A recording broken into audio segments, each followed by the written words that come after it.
Yes, I think we can start. Hey everyone, good evening. So thank you for joining the today's session.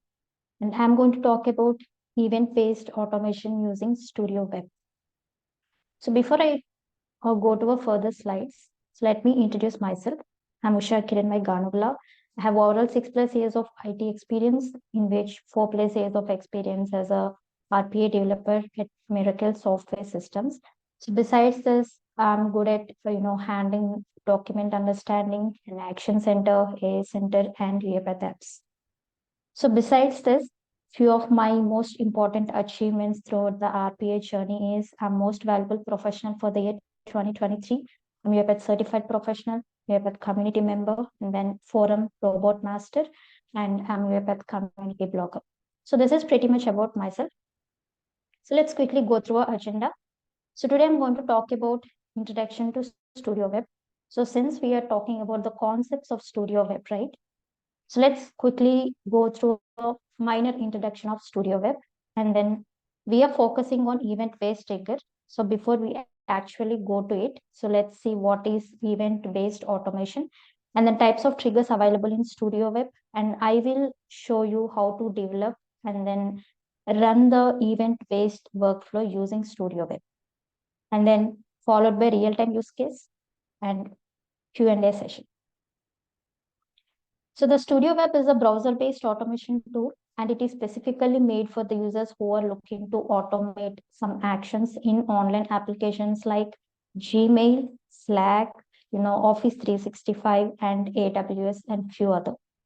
Right? So we can easily access this StudioWeb. So you don't need any additional installations, you don't need to install any additional packages, and you don't need to configure any additional things. So all you have to do is you need to get access to a UiPath Cloud. So from where actually you can easily access the StudioWeb.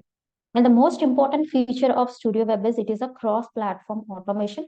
So let's say today I'm working on Windows, right? So now what I can do is I can access my browser, go to UiPath Cloud, and then go to StudioWeb, and then develop your code, right? And then when you are working on Mac operating system tomorrow, so you can actually access the StudioWeb through browser, right? And then pass the code to either Studio or Studio X, and then work on it. So once you are done, again push back to StudioWeb. And day after, when I'm working on Linux operating system, what I do, again, I access the StudioWeb through a browser. You can pass it to Studio or Studio X and then work on it. Or you can directly work in the StudioWeb within a browser, right? So this is pretty much about StudioWeb. Now let's move to one next slide, so which is event-based automation. So these automation runs when an external event happens in an online application. Okay, so like when a new email arrived to Outlook, or when a folder created in OneDrive, or when a file updated in SharePoint, or any invoice creation in Workday, or a new incident created in ServiceNow, and so on. Now you may ask a question, so I can automate it using the Studio as well, right?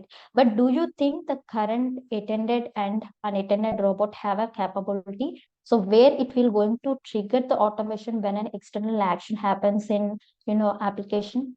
No, right? So if you take a attended robot, of course you can go for a trigger-based events, but it has to be continuously monitored and then perform the actions based upon it, right? Or the next thing could be you can schedule your processes for every 1 hour or 2 hour, and then see whether the action was happened or no. So if it is happened, then you can go for the rest of the actions. So even with the unattended robot, you do the same thing, right? So you have to schedule for every 1 day or 2 days and then see whether that action happened. So if yes, then you can go for the rest of the actions. But currently there is no direct capability, so where the automation will trigger once the external event happens in online application. But with event based trigger using StudioWeb, we can get that capability. And I will show you, we don't need to do any other configurations, nothing else. So all we have to do is build the workflow and then publish it to Orchestrator. So from there, the actions will be taken care by the Studio platform. So I will be showing you that, right? So now you get it, what is event-based automation, right? Now let's move on to the next slide. So the types of triggers available in StudioWeb. First one is manual. So the name itself says manual. So every time you have to run your StudioWeb workflows manually, right? And the next one is time-based. So during the design part, you can actually schedule when to run your workflows. So based upon that, your workflow will going to trigger. So this is irrespective of action. And the third trigger is important one, event-based. So this is actually what we are looking for, from past couple of years, right? Now, whenever an action happens in online application, like as I earlier said, when a folder created in OneDrive or something like when a file deleted in SharePoint, so the workflow, or I would say the process will automatically triggers based upon that action. So that we call it as the event-based automations. Perfect. Now let's move to the next slide. So I hope you understand, all these slides, right? So far we have talked about the basics of StudioWeb. Now we will see how to develop event-based automation workflow. So since it is our first workflow, so let's make it very simple so that you guys will understand better. So the scenario is we have to create an event-based automation that should trigger when a new folder created in OneDrive. Okay, so this is our scenario. So now let's quickly start doing this scenario. So before that, let me do a quick thing. So I will log into UiPath Cloud, okay, and then go to StudioWeb. So this is my UiPath Cloud, and if you click on the StudioWeb icon, so it will take you to this page, okay. So now let's recall the steps. So what I want to do, so this is our scenario one.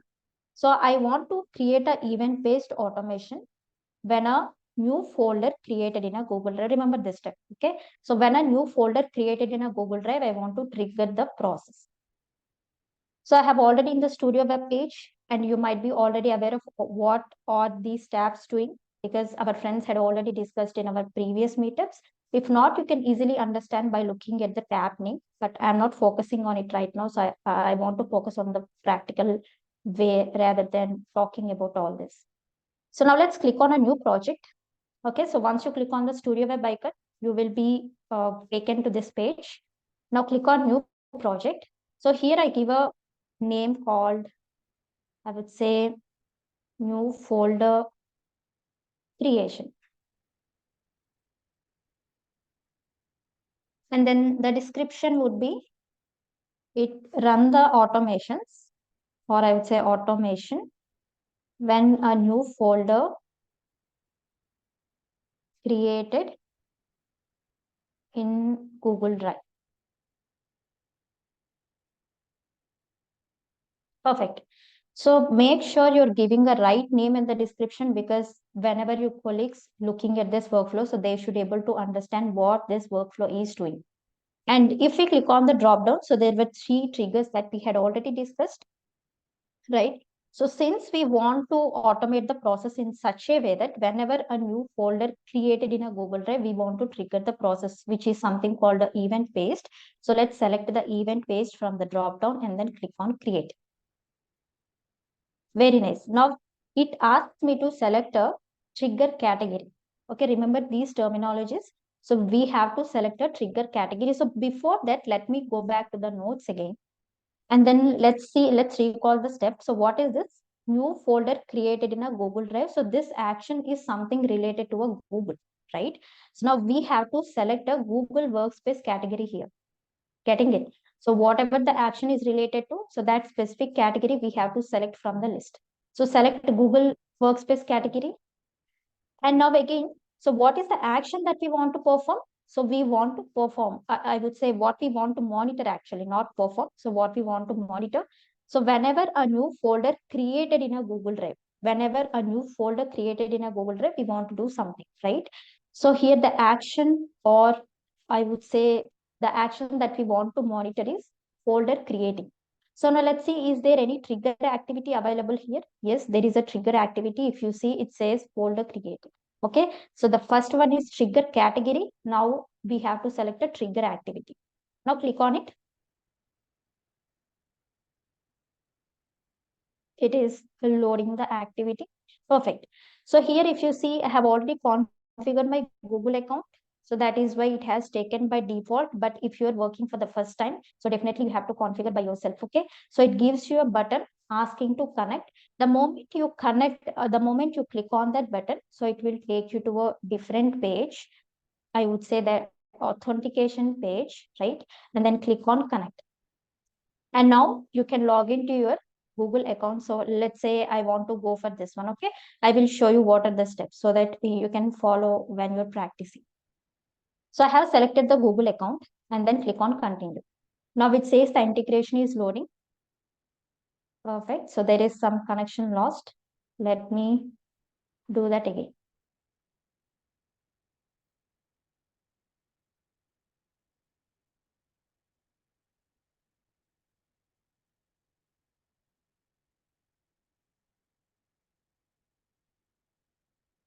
Click on continue.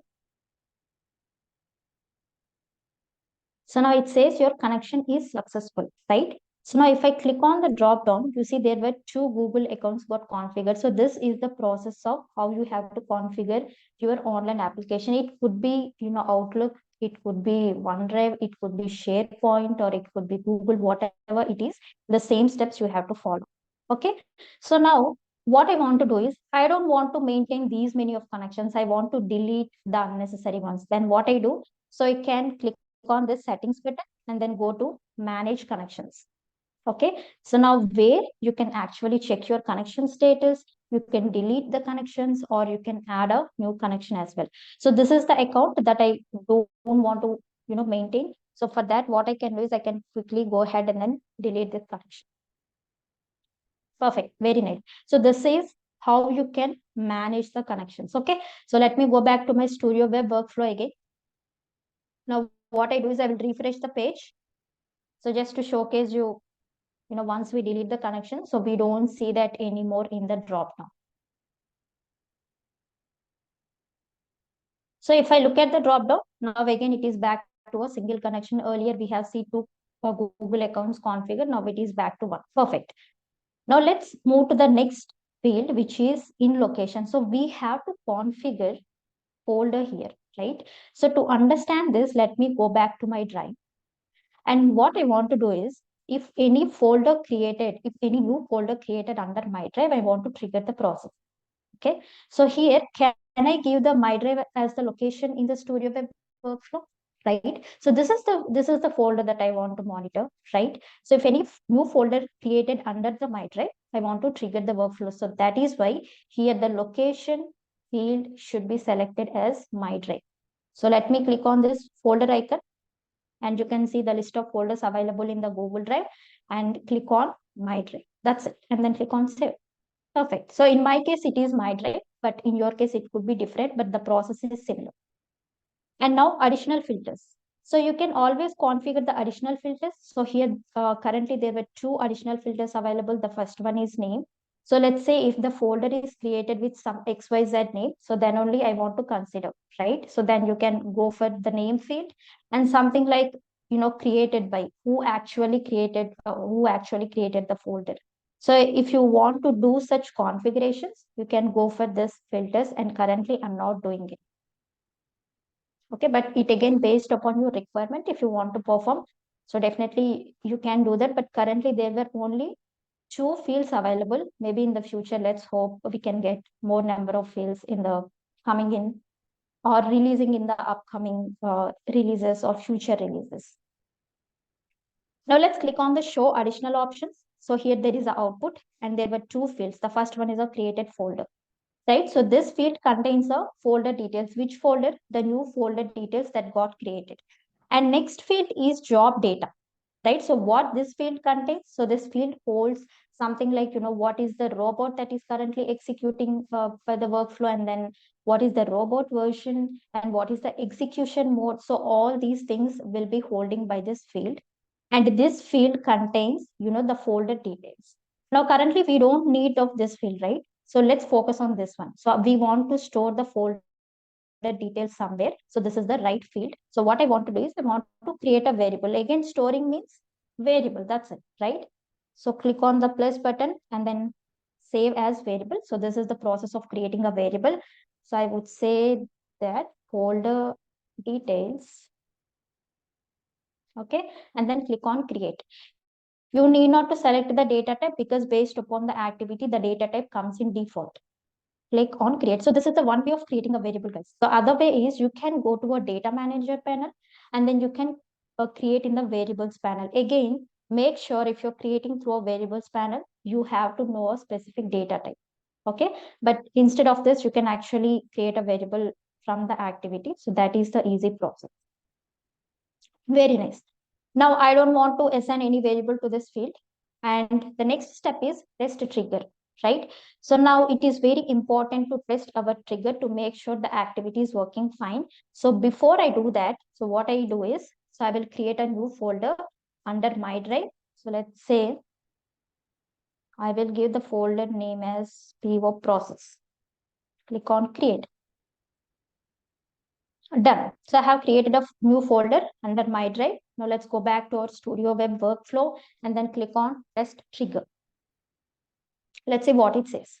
So it gives the message as one item matching the filter criteria has been found. That means it was able to identify the new folder with the above configured conditions or above configured filters. Okay, so that means this activity is working fine. Very nice. Now let me go to the drive and then remove the folder.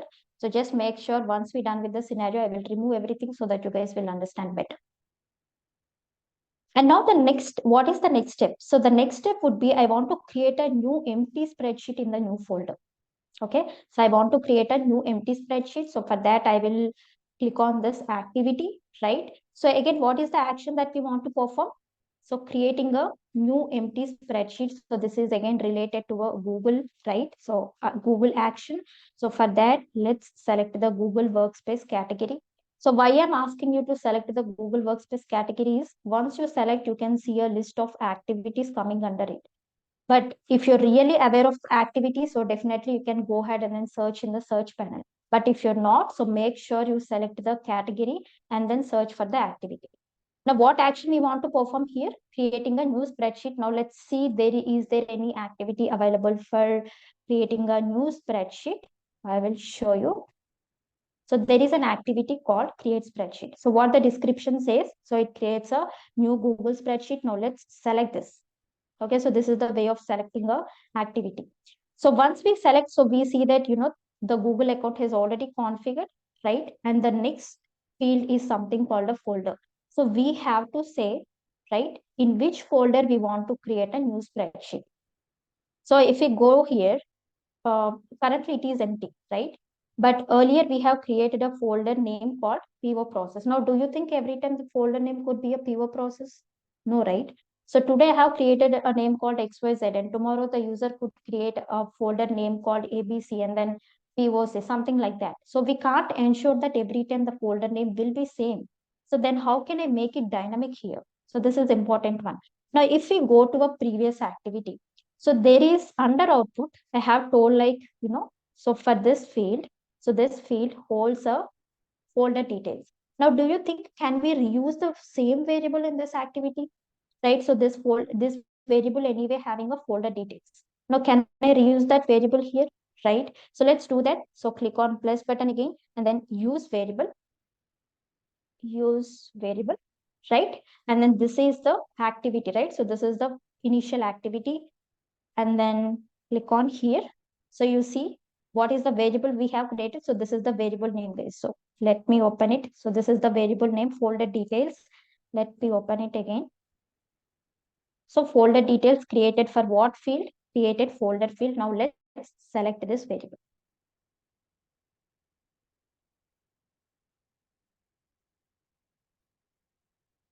Let's select this variable. Perfect. Right? So this is how we have to call a existing variable, right? And the next one is spreadsheet name. So you can give a static spreadsheet name, it's up to you.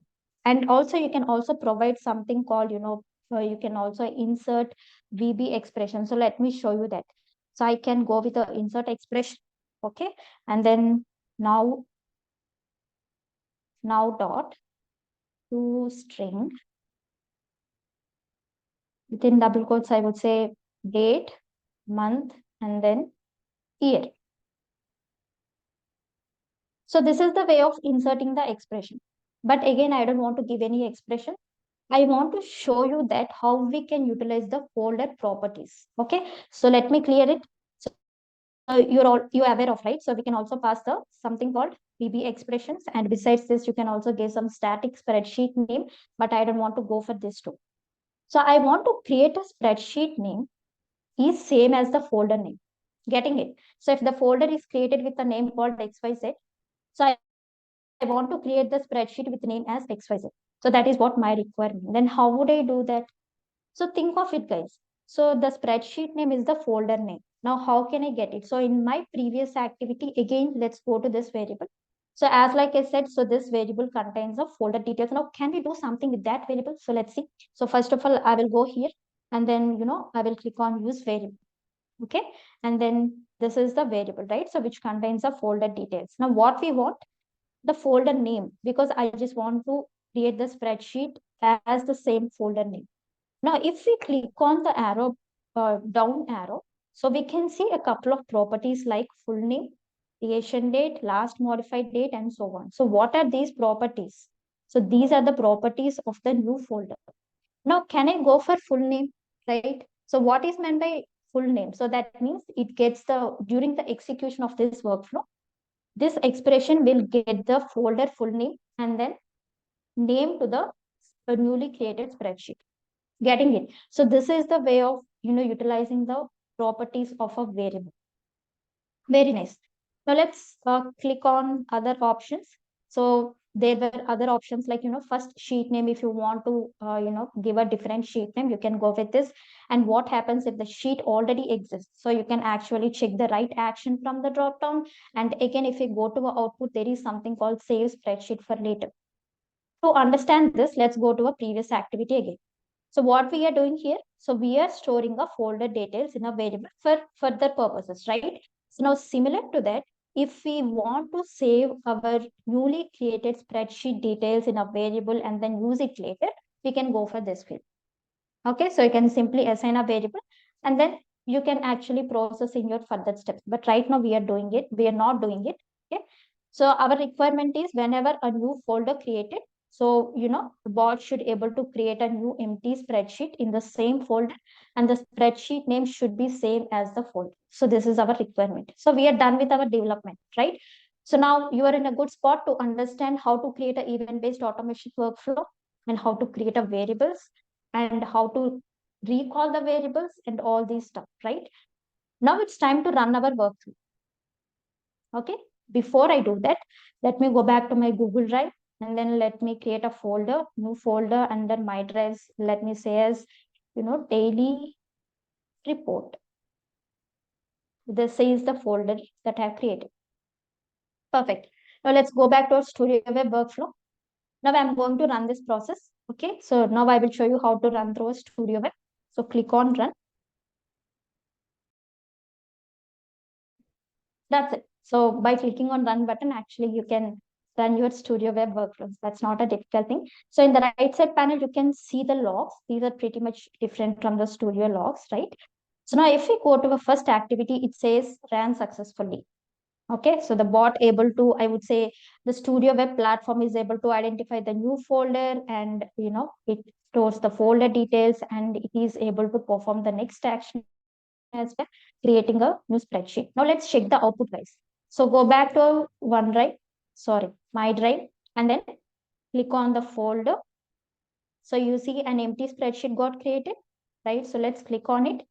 And if you see the name, so this is same as the folder name, right? So this is how actually we can build a simple StudioWeb workflow. Understood? So now it's time to run the process through Orchestrator. So that is the most awaiting moment, right? So how this process will going to trigger automatically whenever an action happens in an application, we'll see it. So far, if you have any questions, so please drop it in the chat. So now we are going to run the process through Orchestrator. I hope you understand so far, okay? Now, to publish, I would say to run the process or to run the developed automation through Orchestrator. So let's publish this first. So click on the publish. Okay. And then here, I'm going to publish it to my tenant. I'm not doing through personal workspace feed. And if you are testing by yourself, it is recommended to go for a personal workspace feed. But if you want the package to be accessible by multiple across tenants, or I would say multiple tenants, so then go for a tenant process feed. Okay, again, the publishing process is similar to how we're doing with Studio. And then click on publish.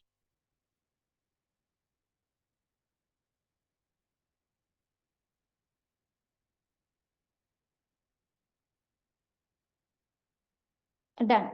So it gives a message called published successfully. Now let's go back to an orchestrator and check whether the package has been published or not.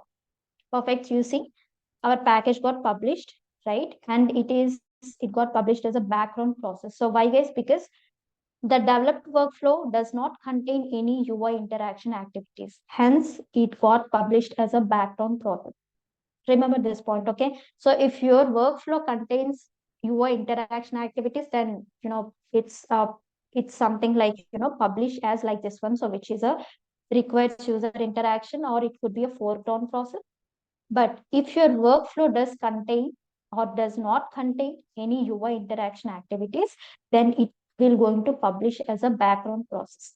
Okay. Now let's go back to a shared folder. Now I'm going to create a process. Now question comes, why should I create a process? So that should happen, right? So if I create a process, then I can assign the process to a robot to execute, right? So otherwise I can't say to the robot, hey, go and execute that process. That's not impossible.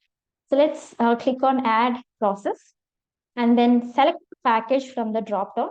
So this is our package, new folder creation, and then click on next and next. So here, let's give some display name. So I would say folder, new folder creation.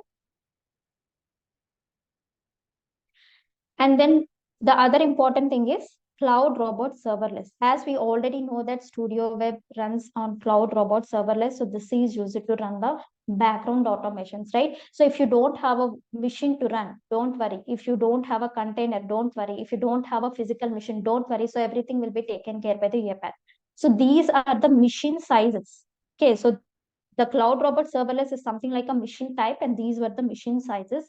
And you can actually select the size of the machine from the drop down based upon your licensing requirement. So by default, it is set to automatic. So I will go ahead with this. But once you were working in real time, so make sure you're selecting the right size according to your license. And then click on create. Done. My process has been created. Perfect.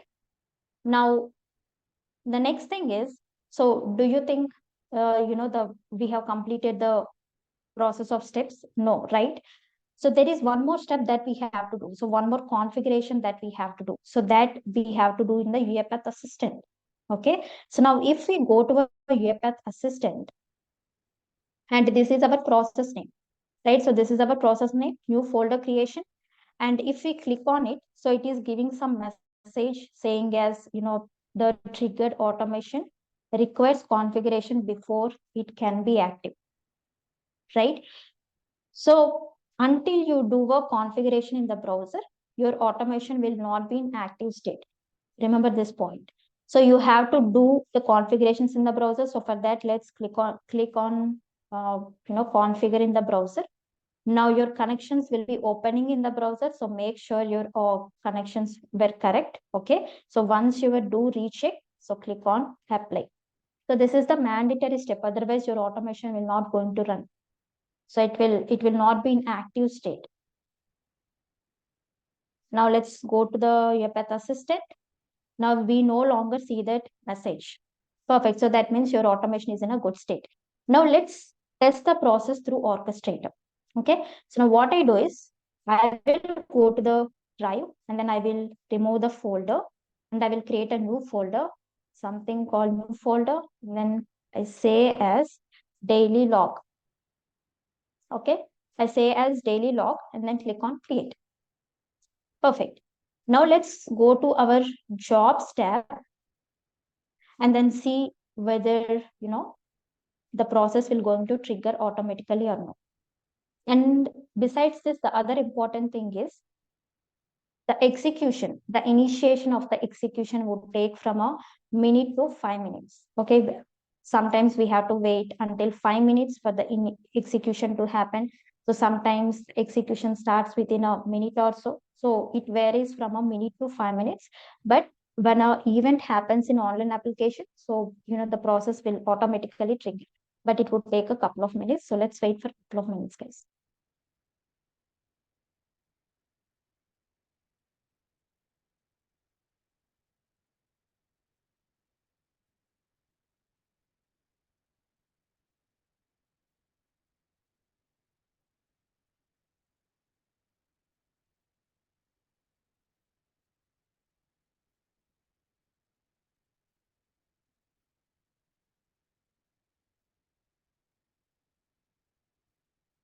Perfect. So if you see the process has been, started executing. So this is how actually, the StudioWeb platform works.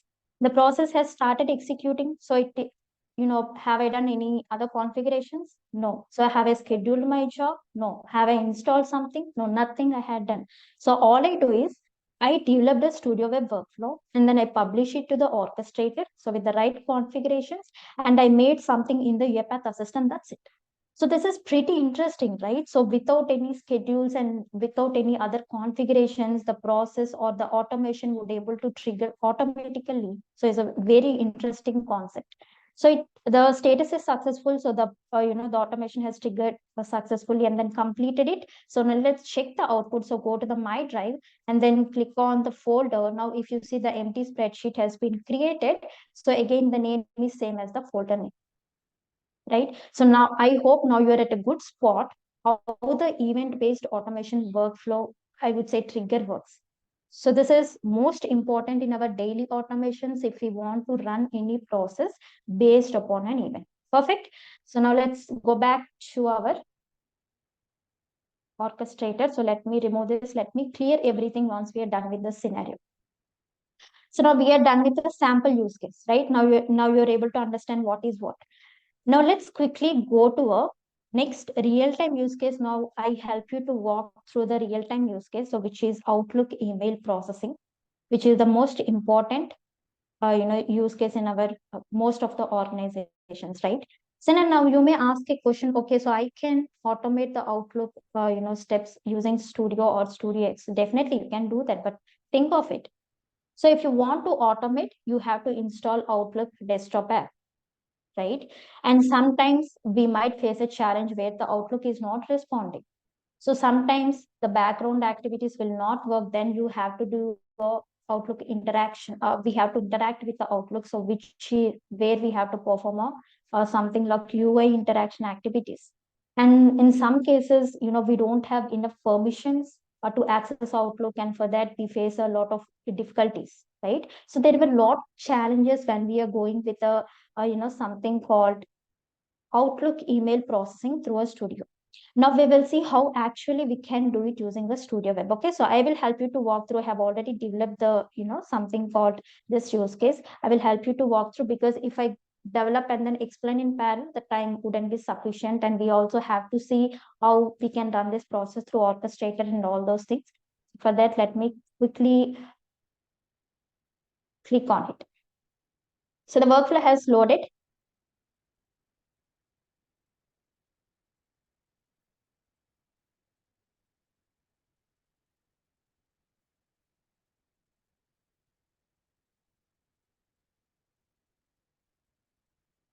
So it says the connection is broken. So fix the connection. So let me log into my Microsoft Outlook account quickly.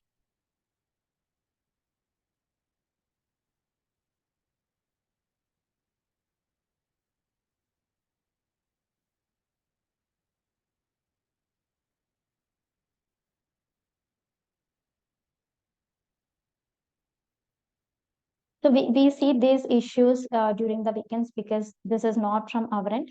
So since the UiPath folks are working on, the StudioWeb in improving the capabilities and all, so we can see there is some maintenance issues during the weekends. So we can retry it one more.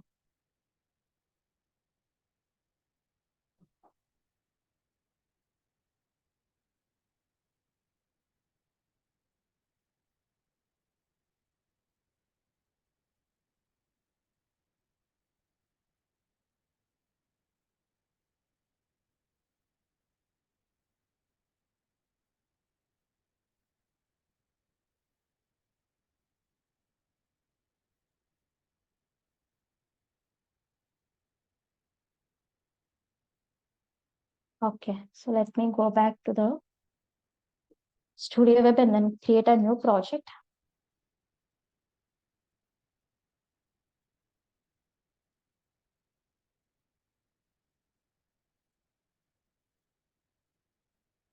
Let me quickly create a new project. So Outlook processing.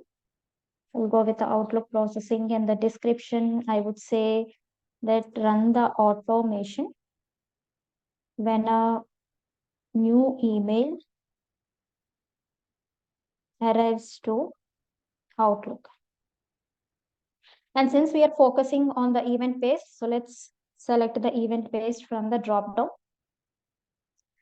And so let me go through the notes, right? So use case is Outlook email processing, and we want to create an event based automation when a new email arrives to Outlook folder.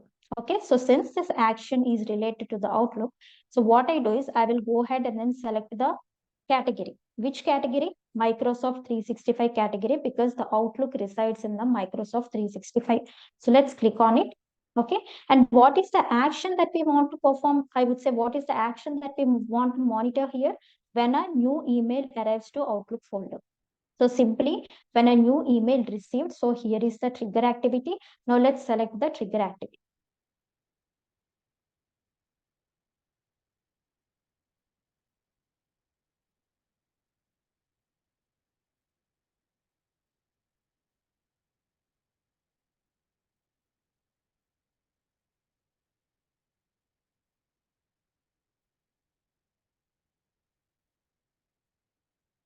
Let me go to manage connections and delete the existing Outlook connection.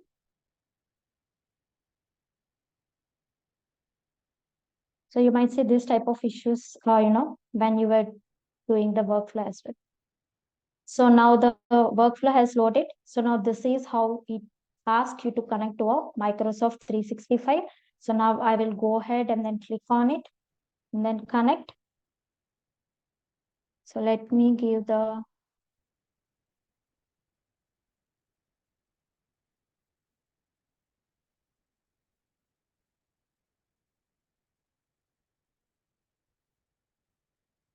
So it says the connection is failed.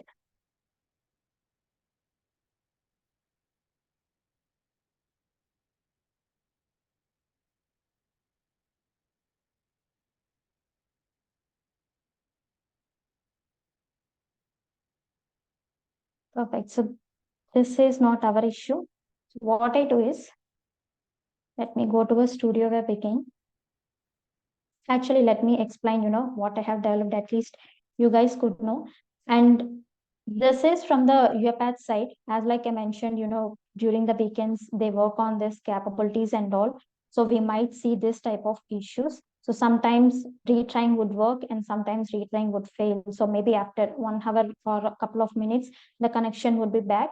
But let me explain how we can develop a, Outlook use case, right? So the first thing that we have to do is we have to take a email received activity, right? So what is our use case? So whenever a new email arrives to Outlook, so we want to trigger the workflow. Perfect. So for that reason, so what we have to take in the first activity, we have to go for a email received. So as like I showed here, right? So let me refresh the page. So the first step that we have to do is selecting the trigger category. And next we have to do is, selecting the trigger activity. So remember this.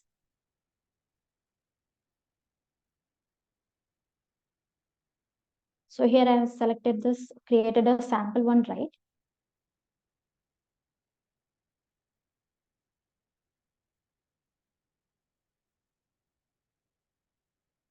So let me say as Outlook processing and then select the event based and then click on create. Now we have to select a trigger category. This is what I'm talking about. The first step is to select the trigger category, right? So now, since we are performing on Outlook operation, so now Outlook resides in the Microsoft 365 category. So we have to select this first. Now, what is the next thing? So what we want to do when a new email arrives to Outlook, right? So that means when a new email received, so we have to select this. Getting it? So this is how we have to select the trigger category. The first step is that. So now we have to connect to a Microsoft Office Outlook account. So now when we are trying to connect, it's showing an issue. Let me retry one more time.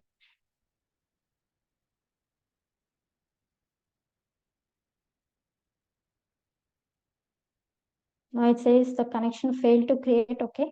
So let me go back to a StudioWeb and then let me explain the steps.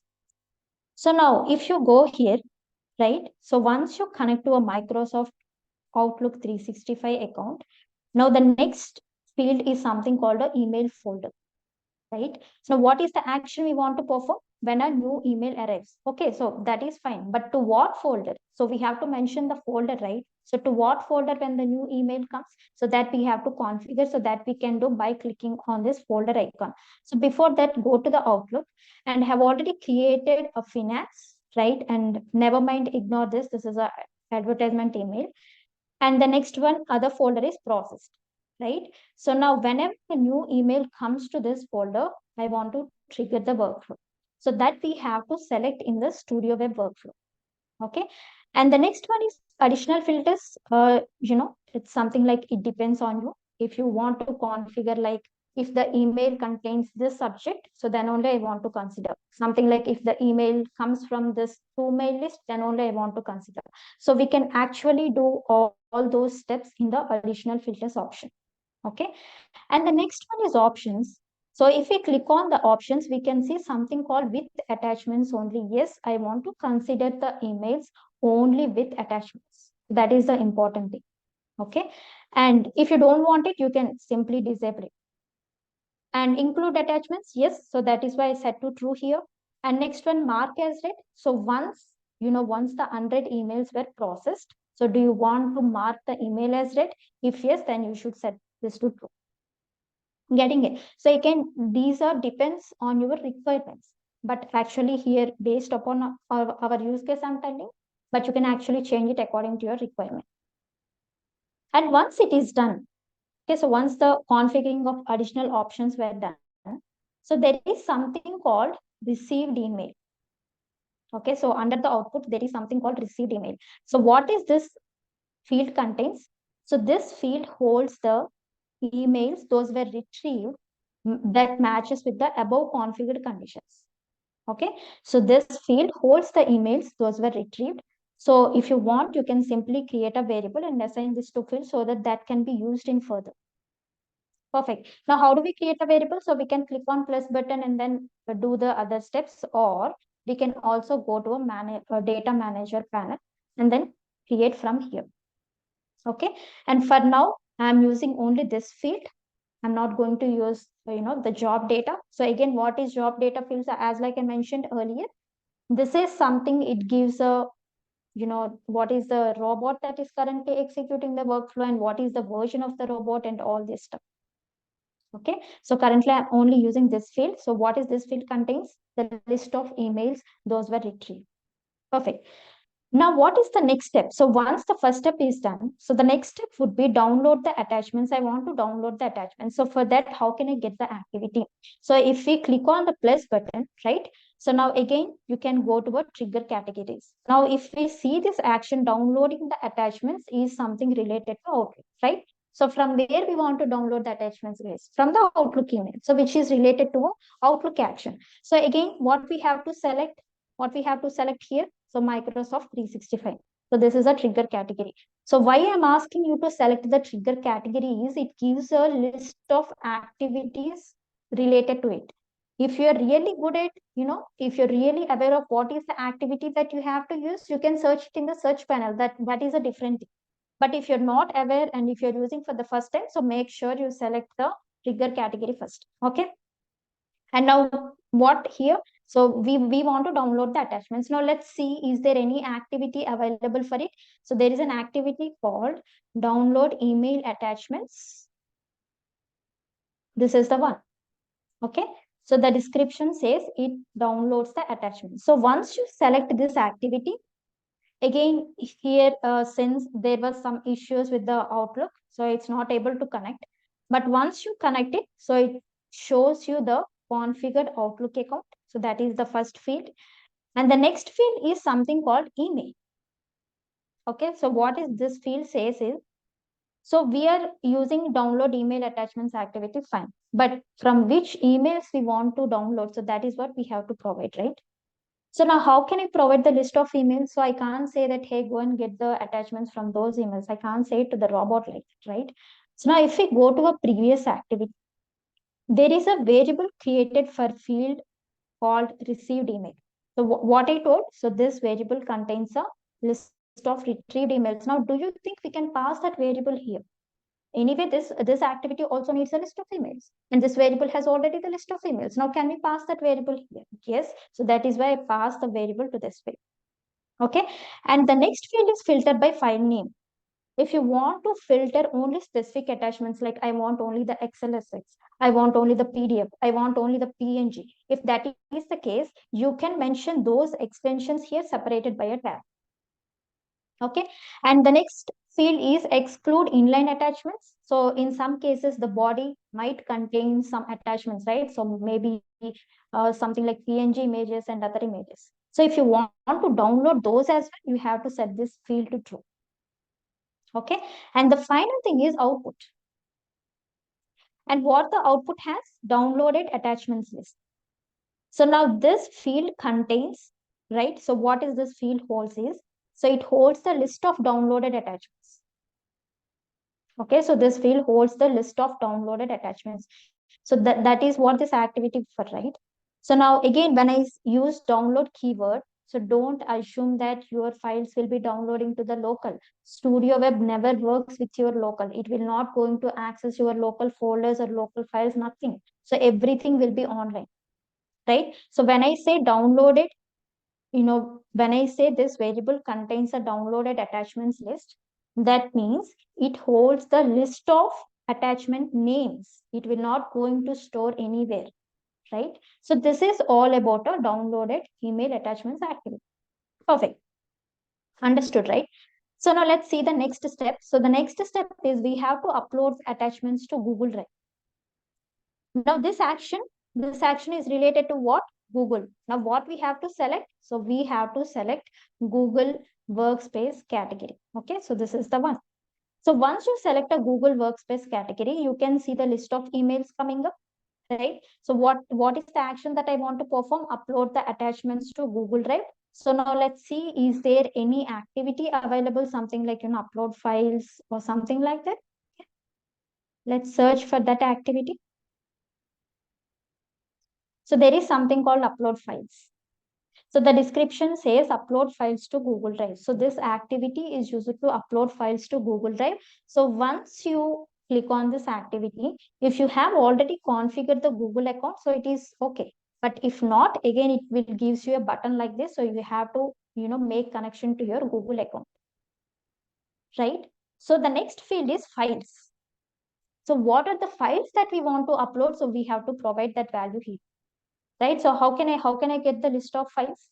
So remember it, guys. So in the previous activity, download email attachments, in the output, we are assigning a variable.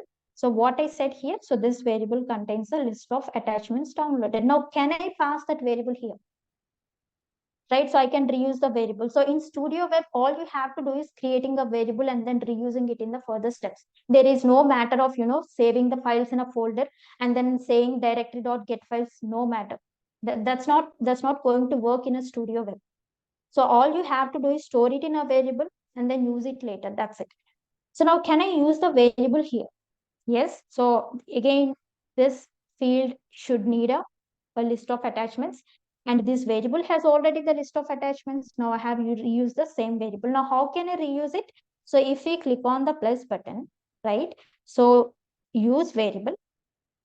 And then, this is the activity, right? So download email attachments. Now you can see that variable. So just select that variable. So another option for selecting the variable is you can click on use variable, and then just click on the variables, and you can see the list of variables created, and just select the respective one. That's it. Now the next field is destination folder. Okay, now we have to mention to which folder we want to upload these files. Now, in my case, my destination folder is a invoice processing. So this is the folder, right? So in your case, it could be different, but we have to provide the destination folder here. And the other options were, what happens if the file already exists? So what action do you want to perform? So you can select the respective one from the drop down. But right now, I'm not configuring it, okay? And if we want to convert to Google Workspace file types, if you want to convert the existing file to a Google Workspace file types, then you can set to true. So I'm just helping you to walk through each and every field, right? So in the specific activity, so that when you are developing, you would be able to understand what is what file. And within the output, you see something called, there were two fields. The first one is first uploaded file. If you want to know what is the file that was uploaded to the Google Drive first, you can assign a variable and then get the details. And the next field is uploaded files list. So if you want to know what are the list of files those were uploaded to a Google Drive, then you can assign a variable and then get the details list. As like I mentioned earlier, so everything turns around the variables. So you have to assign variables to the output and then, reuse it, get the information from it. That is the only way when you're working with the StudioWeb. No matter of, okay, I will go to back to a folder and then look into it whether the file was created or no. So I can go for path exist activity and then check whether the file is present or not. These options will not going to work in StudioWeb, guys. Okay. And the next one is, what is the next step? So I want to move the processed email to a processed folder. Okay. So the last step is, I want to move the email to a processed folder. So this is very best practice. Okay. So why I'm telling it is a best practice is, there were two reasons. The first reason is, you would be knowing what is the data that was received by the bot for the current execution. So the data doesn't looks like a mess. Okay. So you will be clear about what is the data that you have received for the current execution. And the second reason is, you know what? So you would be able to know what is the data that was successfully processed and what are the failed ones. And it's not only associated with only Outlook use case. So whatever the use case that you are doing, whatever the project that you are doing, so it is a best practice to clear the data once you are done with it or once you are processed the data. Okay, so just move it to other temporary folder. If it really not needed, just delete it. If it is needed for future purpose, just move it to a temporary folder, creating with some today's date and so on. So here also we following the same thing. So it is always best practice to move the files from the inbox to other folder. So once the emails got processed, right? So for that, I have taken this activity again. How would I get this activity, guys? What is the action that we want to perform? Moving the processed emails. Again, this is related to some Outlook action, right? So now let's click on the plus button here. Since this is an Outlook action, so first of all, let's select the Microsoft 365 category, because the Outlook resides in the Microsoft 365 category. So if we select the category, we can see a list of activities coming up. Now we can select the, something called move email activity. Let me search for it. This is the one. So what the description says, it says move an email to a folder within the same mailbox. So once you select that activity, so you might be already configuring to your Outlook account. So you don't see that button. So your account will get configured with the StudioWeb. So the next field is something called email to move. Okay, so what are the emails that we want to move to a folder? So the list of emails we have to provide. Now, how can I get the list of emails? So if we go to a previous, very first activity, the first trigger activity. Okay, so this is the one. So in the output, what I said, so this variable holds the list of retrieved emails. Now, can I use that variable here? As like I mentioned earlier, so everything turns around the variables, right? So this variable contains a list of emails, those were retrieved. Now what I need here, so I need again the list of emails for what? For moving to a different folder. Now can I use that variable? Definitely. So that is why I have used the same variable. Okay. And then what is the next field? To email folder. The next field is to email folder. So to what folder I want to move it. So that I have to mention. So if I go back to my Outlook, so once the emails in the finance folder got processed, so I would like to move those to a processed folder. So this is my requirement. So this is my destination folder. So now what I do is, so I have selected the respective folder. Okay, so just by clicking on this folder icon, you can select it. Now, once it is done, let's quickly go through other additional options. There is something called shared mailbox. So sometimes we have to deal with a shared mailbox. So if you are trying to move the emails to some folder which is present in a shared mailbox, then make sure you are giving the respective user ID. Okay, so this is only applicable when you are using a shared mailbox. The last field is output. Okay, so under output, there is something called moved email. So if you want to know the list of emails those were moved successfully, then you can go for this field and then assign variable to this, right?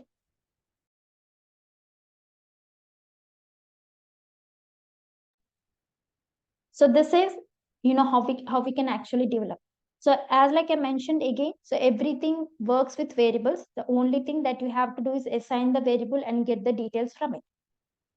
And let me recall, like, how to create a variable. So just if you click on the plus button, use variable, not use variable, save as variable.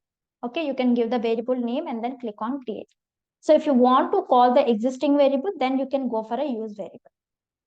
Perfect. So let me give another try to connect to Microsoft account.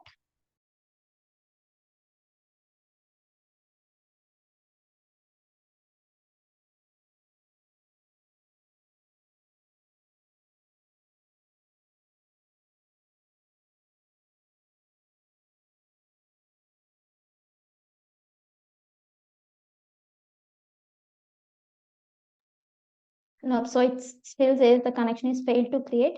So there is some, I'm thinking it's because of the backend issue. So if this issue from our end, then we should not able to connect to Google Drive as well, right? So this is actually how we can, develop a use case related to Outlook. So when you are developing any use case, the first step is to select the, something called trigger, and then select the trigger activity, and then you can go with the next steps, right? So now let me try to go to Orchestrator, right? And since our connection is not working, so we cannot run this process through Orchestrator. So let me try it in doing UiPath Assistant. So I'm just trying to do a different ways. So if nothing doesn't work, then it's okay.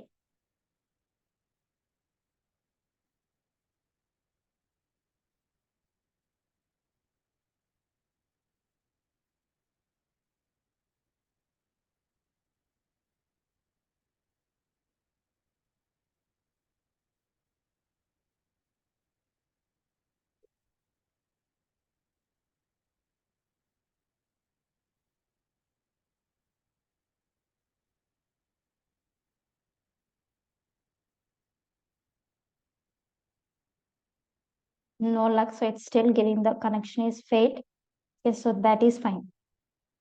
But you have understand, like, how to develop an event-based automation workflow and how to run through Orchestrator, right? So in our earlier use case, if you see, so whenever we have created a folder, so the process has automatically triggered, right? And similar to that, so whenever a new email arrived to the finance, so it will automatically trigger, since currently it was not able to connect to a Outlook. But if it is able to connect to Outlook, then it should able to trigger. If you see, there were a couple of processes that were have already processed, right? So this is how actually works. So if the new email arrives to finance folder, so what it does is the process automatically triggers in Orchestrator, so that we call this the event based trigger, right? And once the email got processed, so it will be moving to a processed folder, and the attachments will be downloading or saving into a invoice processing folder in my Google Drive. So this is how actually the event-based automation flow works. I should have shown the demo, but still it was not able to connect to Outlook, but I will be releasing a guide very soon. Perfect. So let's go back to our PPT. And then, we have seen the real-time use case like Outlook email processing using, the event-based automation of StudioWeb. And we have walked through, then the demo is not working because of, connection to Outlook is failing. Again, I'm saying, so this is not issue from our end. So this is something from the UiPath side. So maybe tomorrow or maybe 1 hour later, we can see that connection is back. But as like I mentioned, so I will be releasing a guide on this very soon so that it would be helpful for you guys to, implement in your real-time use cases. And the next slide would be, I would like to talk about a couple of things regarding the UiPath community. The first one is Academy. So irrespective of whether you are experienced or a beginner, so please make sure you're logging to Academy and then, go through the different videos. It helps you to actually get a glimpse on the products. And also besides this, it helps you to gain the certification as well. And forum, as always, it gives you a helping hand. So whenever you're stuck in the automation or something, like, it also gives you a capability to contribute to the users, right? So through which you can actually improve your technical knowledge. And if you are a person who are looking to update yourself or upskilling yourself, so make sure you attend or register to your local community chapters, right? So make sure you attend those events, and this will really help you to, you know, update yourself. And the next slide could be, this is my LinkedIn QR code. Just scan it if anybody wants to connect with me on the LinkedIn, and then we can connect and then see how we can help each other. So any Q&A, any questions on the session?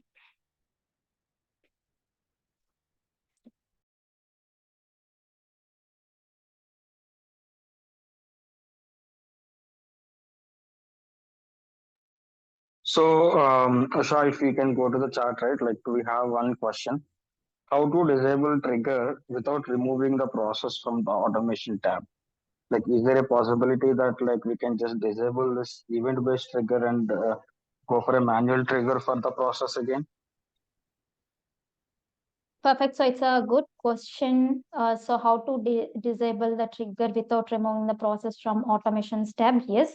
So if we go to our triggers, right? So there is something called event triggers that was recently launched, I would say, after the StudioWeb has launched. Now, whatever the event-based workflows that we publish onto Orchestrator, and those created as a triggers, and those were present under the event triggers tab. Perfect. Now, if you want to disable it, you can go and disable this trigger, and later if you want to enable, you can go ahead and enable. So the process or the functionality would be pretty similar to how we deal with the time or the queue triggers. So this is actually, we can, work with triggers for event-based workflows. And the next question would is, can you create a modular development automations similar to those that we use invoke or process activities in StudioWeb? So invoking is not possible right now in the StudioWeb. So we have already, talked to UiPath team to implement such type of reusability feature in StudioWeb. So maybe in the process or in the upcoming releases, we can see such type of reusability features for the StudioWeb. But currently, everything is independent. Guys, I think you can unmute yourself, and in case if you have any questions, right, please go ahead and unmute yourself and ask the questions.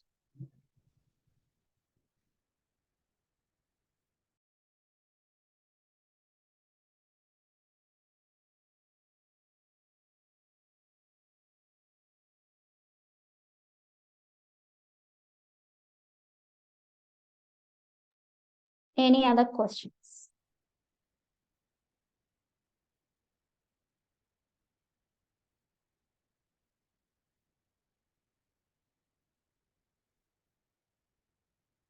So this is the process of, creating a StudioWeb workflow, and this is as much as that. Okay.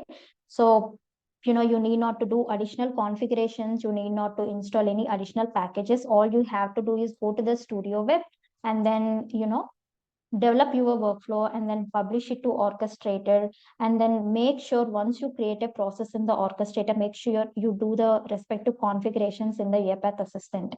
And sometimes you might see the connectivity issues, right? So when you are trying to connect to a Google Drive account, so you see that connection is failed. So just how the error is showing for the Microsoft Outlook.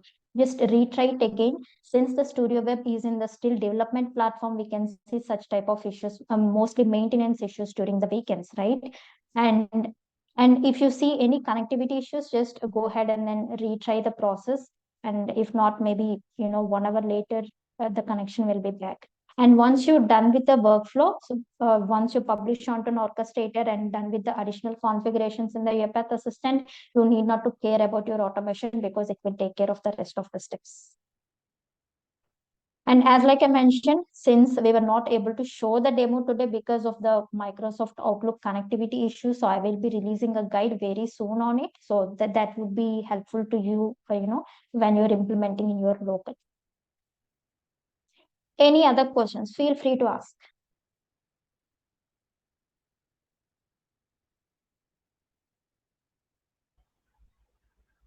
Hi, Usha, Devendra this side. Yeah, Devendra. Yeah, first of all, thank you for the session. It was really great and it was very informative.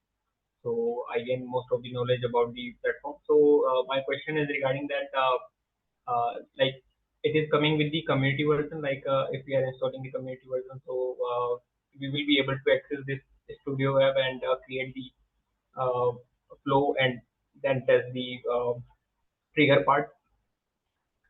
Yeah, definitely. So this is what I had done, right? So still I'm using a community version, right? So that is where I have developed the workflow and then triggered.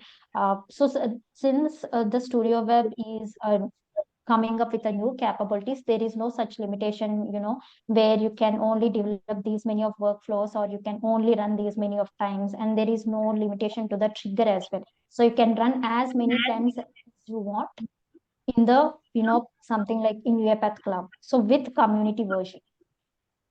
Okay. So just to add one more point, Devendra. So this is as of now a new platform, right? Like, and here the execution uses the serverless robots. So you Mhm. will be having 12,000 robot units. So till the time you utilize those 12,000 robot units, till the time you can execute, and later you just need to refresh your robot units. So you don't have any limitation, but it will showcase that like you have 12,000 robot unit licenses or something. You can go to your admin panel and there you can see that. Okay. Thank you so much. And another question, Usha, like in the chat, someone asked, is there any best practices to be followed when we are working with Studio Web? Perfect. So yeah, this is a good question, and we don't have a multiple best practices at the moment because we have only few, I would say, that limited number of activities and then limited number of capabilities in the Studio Web platform right now. But the thing is, the best practice would be, as I mentioned earlier. So make sure you don't maintain a multiple connections, right? So if you're not really necessary, because sometimes it would slowness your process. So if you're not really necessary of any connections, just make sure you remove the connections by going to a manage connections tab. And the next thing would be here, the important, I would say, feature, or I would say the best practice would be, working with a variable. Since the Studio Web does not deals with your local, so it is really important to know where the variable has to be used and where the variable can be reused, right?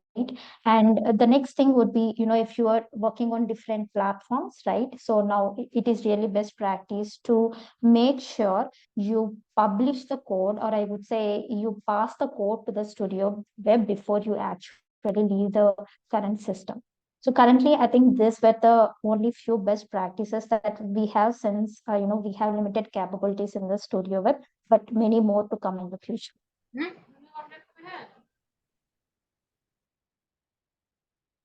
Any other question?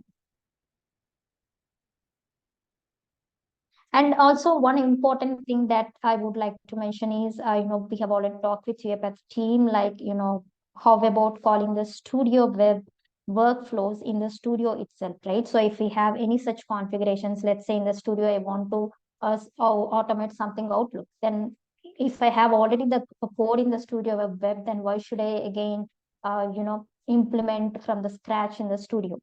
So besides this, in the studio, there is something called a data manager panel. So where we have a multiple tabs present like connections, queues, and then assets and everything, right? So now can we add a tab called the StudioWeb from where we can call or invoke the StudioWeb workflow into the studio directly, or the studio is directly, instead of downloading from the StudioWeb and then working on it.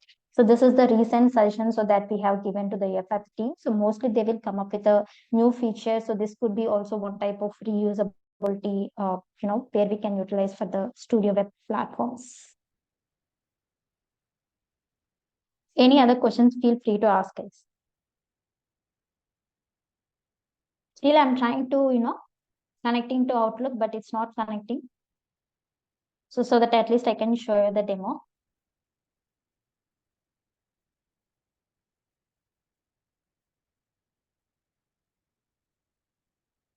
No other questions, so everything all good.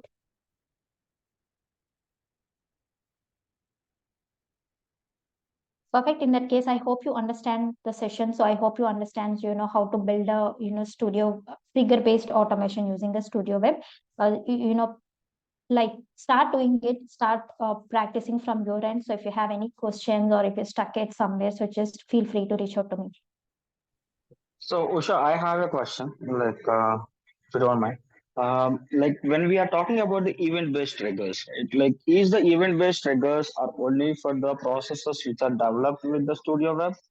Will it be applicable? Like, can we enable this event-based triggers to the processes which are developed in the UiPath Studio and published to the orchestrator?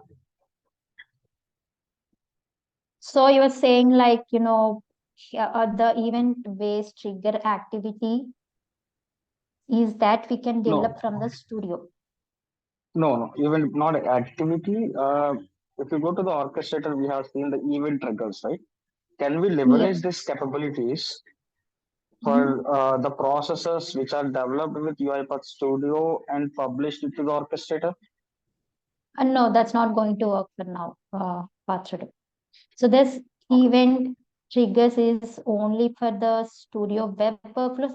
Maybe my understanding could be incorrect. So let's say if you develop something in the studio web, and if you pass on to a Mhm. studio and again pushing back to a studio web, and if you publish it to orchestrator, so then will it going to set into event triggers? So that is what you're asking. Mm, Or like is it something like when I directly publish from the studio, so with a trigger yes, based automations? No, that's not going to yes. work. So these event triggers are automatically made available like once we use that trigger activity in the Studio Web. So based on that, this will be enabled, right? That's what. That's true. Okay. Okay. Correct. Yeah. Thank you. Thanks, Patrick. So guys, if you don't have any questions, I think we are good to close. And Usha, can you just open up the community page?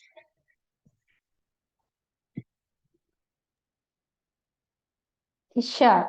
So just a minute, Patrick. So someone has uh, dropped a note in the chat. So thank you for understanding. And yeah, so it could be useful that it could be address the connection issue during the demo. So as like I mentioned, so this connection issues is not from our end. So this is something that UiPath have looked into. So sometimes we can see the application maintenance issues. So in that case, we cannot connect to few of the applications like Microsoft Outlook and then some other OneDrive or something called SharePoint and other applications, right? So if it is from our end, so definitely we were not able to connect to at least to Google Drive.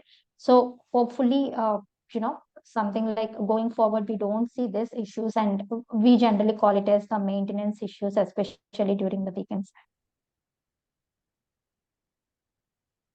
Perfect. So as like I mentioned, so I'm going to release a guide on this. It's a blog, right? So where you have a detailed.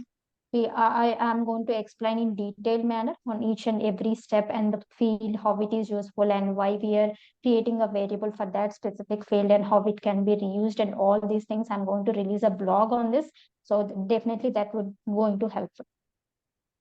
Instead of recording, yes, you asked for recording, but if I go with a recording, so I can do that, but still, if I go with a blog, so that is more explanatory than the recording. Thank you so much for understanding. Perfect. Thanks, you. Thank you, Usha. Thanks for that.